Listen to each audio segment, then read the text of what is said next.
On est ici aujourd'hui à Larachère, qui est la maison de la lande, au domaine d'Abadir. Aujourd'hui, je voudrais vous parler un peu des risques littoraux. Surtout ces risques côtiers, on pense souvent au recul du trait de côte, de l'érosion. Ce n'est pas le seul risque qu'on rencontre sur la côte, effectivement. Je voudrais aussi parler de la possibilité de submersion, c'est quand la mer rentre dans les terres, l'inondation, quand les rivières, les fleuves, effectivement, débordent les berges, posent des problèmes pour les zones urbanisées. Les combinaisons des deux, submersion et inondation, et même des risques de pollution, des risques de mauvaise qualité de l'eau, effectivement.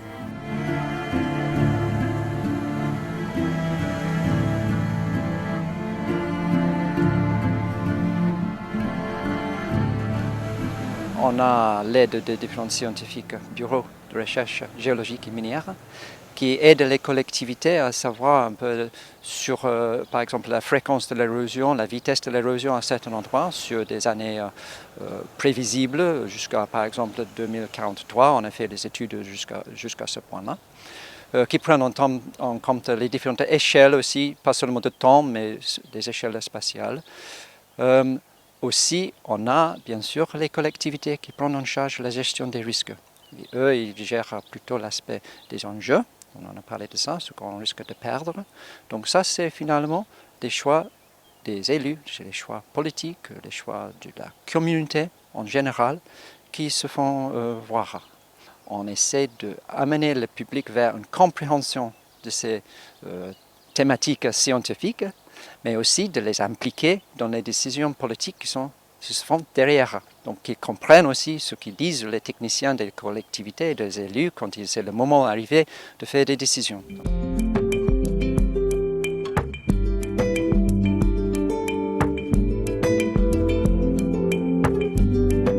Le but, c'est de pouvoir informer et sensibiliser les gens à acquérir donc, les bons gestes en cas de risque.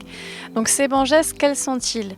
On va avoir donc, concernant le risque lié à l'érosion rocheuse, le premier bon geste à avoir à l'esprit, c'est donc de rester bien sur les chemins balisés quand on se balade, notamment sur le domaine d'Abadia ou sur le sentier du littoral, et donc de rester à bonne distance de la falaise. Donc ça, c'est très important. Pareil pour l'érosion sableuse, on a de magnifiques plages sur la commune d'Anglet, et donc l'idée est de bien rester sur les espaces en fait, piétons pour accéder à la plage, de manière à préserver les zones végétalisées sur les dunes qui freinent en fait naturellement les effets de l'érosion sableuse. Ensuite, concernant les risques liés à la submersion, aux vagues submersion, on a eu des épisodes sur Biarritz, sur Saint-Jean-de-Luz. Le geste à garder en tête, c'est bien évidemment de rester à bonne distance lorsqu'il y a des grandes vagues submersion. Alors oui, le spectacle est beau, mais il est tout aussi beau quand on le regarde de loin. Et voilà, donc c'est simplement ces petits comportements de bon sens qu'on veille à transmettre avec en fait finalement une posture aussi très positive, parce que mieux on est informé et mieux on agit face aux risques, et mieux on peut profiter aussi de notre littoral en toute sécurité et sérénité.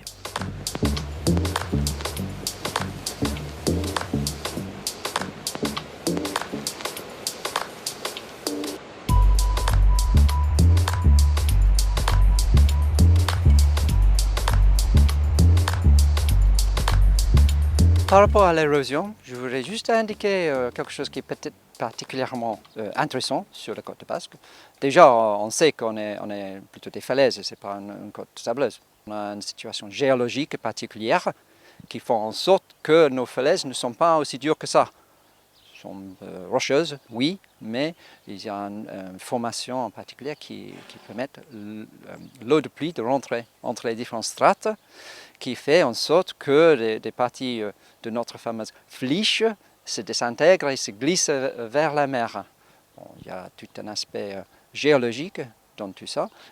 Finalement, c'est intéressant pour les géologues de venir ici et étudier les flysch. Et c'est aussi intéressant pour les pêcheurs. Je vais vous dire pourquoi.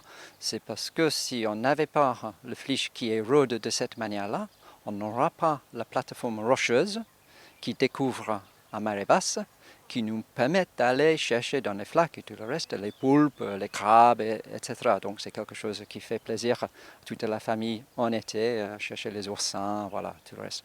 Donc ces deux parties font partie des particularités géologiques de notre côte.